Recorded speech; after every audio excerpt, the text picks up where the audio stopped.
जो लोग अपनी डेली डाइट में डाइटरी फाइबर रिच फूड का इस्तेमाल ज़्यादा से ज़्यादा करते हैं, उनको मुंह की सड़न और बदबू की समस्या कम उत्पन्न होती है। क्योंकि जब डाइटरी फाइबर रिच फूड का इंटेक किया जाता है तो मुंह में जो लार होती है वो अधिक से अधिक उत्पन्न होने लगती है, और जब ये लार अधिक बनने लगती है तो मुंह में सड़न और बदबू की समस्या कम होने लगती है। नमस्ते दोस्तों, मैं वैशाली अपने न्यूट्रिशन टिप्स के चैनल पर आप सभी लोगों का स्वागत हमारे लिए carbohydrate, protein, fat, minerals, vitamin ये सब जरूरी होते हैं। उसी तरह हमारे डाइट में डाइटरी फाइबर का होना भी जरूरी होता है। यदि आप अपने पाचन तंत्र, अपनी डाइजेस्टिव सिस्टम को बेहतर बनाना चाहते हैं तो अपनी डाइट में आप डाइटरी फाइबर का इस्तेमाल ज़्यादा करें। यदि आप पतला होना चाहते हैं तो आप डाइटरी फाइबर का इस्तेमाल करें। यदि आप अपने हार्ट को हेल्दी रखना चाहते हैं तो भी आप डाइटरी फाइबर का इस्तेमाल करें। डाइटरी फाइबर जो होते हैं वो 2 टाइप्स के होते हैं। नंबर 1 सोल्यूबल डाइटरी फाइबर, जिसके एग्जाम्पल हैं पैक्टिन और गम। सेकंड नंबर के होते हैं इनसोल्यूबल डाइटरी फाइबर, जिसके अंतर्गत सेल्यूलोज और हेमीसेल्यूलोज को रखा जाता है। जो डाइटरी फाइबर होता है उसमें पानी को एब्जॉर्ब करने की जो क्षमता होती है वो बहुत अधिक होती है। ये अपने वजन से 15 गुना ज्यादा पानी को अवशोषित कर सकते हैं या एब्जॉर्ब कर सकते हैं। ये पानी को सोख कर फूल जाते हैं और आकार में बड़े हो जाते हैं।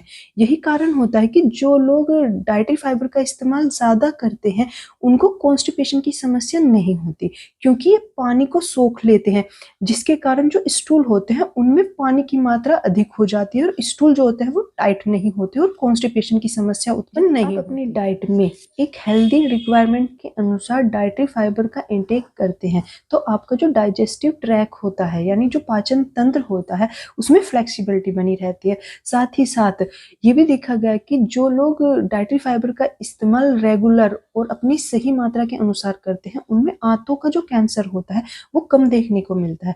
जबकि जो लोग डाइटरी फाइबर का इस्तेमाल कम करते हैं उनमें कंपैरिजन में जो आंतों का कैंसर होता है उसकी समस्या ज्यादा उत्पन्न होती है। जो व्यक्ति मोटे होते हैं या ओबेसिटी से ग्रसित होते हैं और वो अपना वजन कम करना चाहते हैं तो डाइटरी फाइबर उनके लिए भी एक बेस्ट ऑप्शन माना जाता है। क्योंकि जब डाइटरी फाइबर रिच फूड का इस्तेमाल किया जाता है तो हमारा जो स्टमक होता है, हमारा जो पेट होता है, वो काफी समय तक भरा हुआ महसूस होता है, पर उससे जो एनर्जी मिलती है, उसका जो एनर्जी का लेवल होता है वो कम होता है। जो डाइटरी फाइबर होते हैं वो ब्लड में कोलेस्ट्रॉल का जो लेवल होते हैं उनको भी कंट्रोल करने का काम करते हैं। यही कारण होता है कि जो डाइटरी फाइबर होते हैं वो आपके हार्ट हेल्थ के लिए भी हेल्दी माने जाते हैं। डायबिटीज होती है, डायबिटीज की बीमारी होती है, उन लोगों को भी अपने डाइट में डाइटरी फाइबर रिच फूड का इस्तेमाल करना चाहिए। क्योंकि जो डाइटरी फाइबर रिच फूड होते हैं उनका ग्लाइसेमिक इंडेक्स कम होता है, यानी उनको खाने से जो ब्लड में ग्लूकोज का लेवल होता है वो कम ही रहता है, वो ज्यादा नहीं बढ़ता। डाइटरी फाइबर के सोर्स की बात करें तो जो डाइटरी फाइबर होता है वो खीरा, ककड़ी, चुकंदर, गेहूं, ज्वार, मक्का, बाजरा, पालक में अधिक मात्रा में पाया जाता है। पर मैं आज आपको कुछ ऐसे फूड्स बताऊंगी जिनमें बहुत अधिक मात्रा में डाइटरी फाइबर पाया जाता है, और साथ में ये भी बताऊंगी कि उनके 100 ग्राम में कितने अमाउंट में डाइटरी फाइबर ग्राम से लगभग 3.2 ग्राम डाइटरी फाइबर मिलता है। जो आलमंड यानी बादाम होता है उसके 100 ग्राम से 11 ग्राम डाइटरी फाइबर मिलता है। ओट्स के 100 ग्राम से 9.5 ग्राम डाइटरी फाइबर मिलता है। जो एवोकाडो होता है उसके 100 ग्राम से 6.7 ग्राम डाइटरी फाइबर मिलता है। और जो किडनी बीन्स होती है, रेड किडनी बीन्स जो होती हैं, उनके 100 ग्राम से 6.5 ग्राम डाइटरी फाइबर मिलता है। जो रेस्पबेरी होती हैं उनके 100 ग्राम से 6.5 ग्राम डाइटरी फाइबर मिलता है। और जो ब्रूसली स्प्राउट्स होते हैं उनके 100 ग्राम से 3.8 ग्राम डाइटरी फाइबर मिलता है। और जो ग्रीन पी होती हैं उनके 100 ग्राम से 3.1 ग्राम डाइटरी फाइबर मिलता है। और जो कैरेट होती है उसके 100 ग्राम से 2.8 ग्राम डाइटरी फाइबर मिलता है। और जो ब्रूसली होती है उसके 100 ग्राम से 2.6 ग्राम डाइटरी फाइबर मिलता है।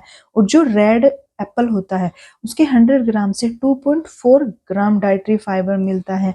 जो सोयाबीन होती है उसके 100 ग्राम से 3.7 ग्राम डाइटरी फाइबर मिलता है।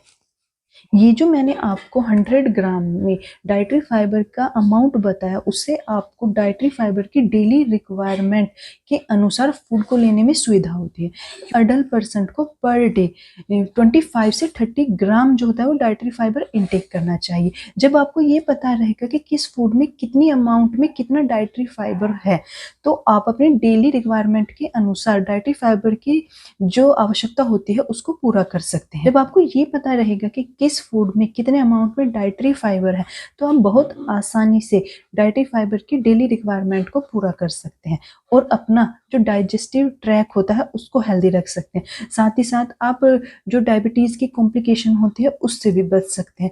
और जो सबसे बड़ी बात होती है कि डाइटरी फाइबर की कमी से जो आंतों का कैंसर होता है, आप उससे भी खुद को प्रिवेंट कर सकते हैं। यदि आपको मेरी आज की दी गई हुई जानकारी पसंद आई हो, तो प्लीज़ मेरे चैनल को लाइक और सब्सक्राइब ज़रूर करें और कुछ कमी हो तो उसे कमेंट सेक्शन में लिखकर ज़रूर बताएं। और मेरी इस वीडियो को देखने के लिए थैंक यू।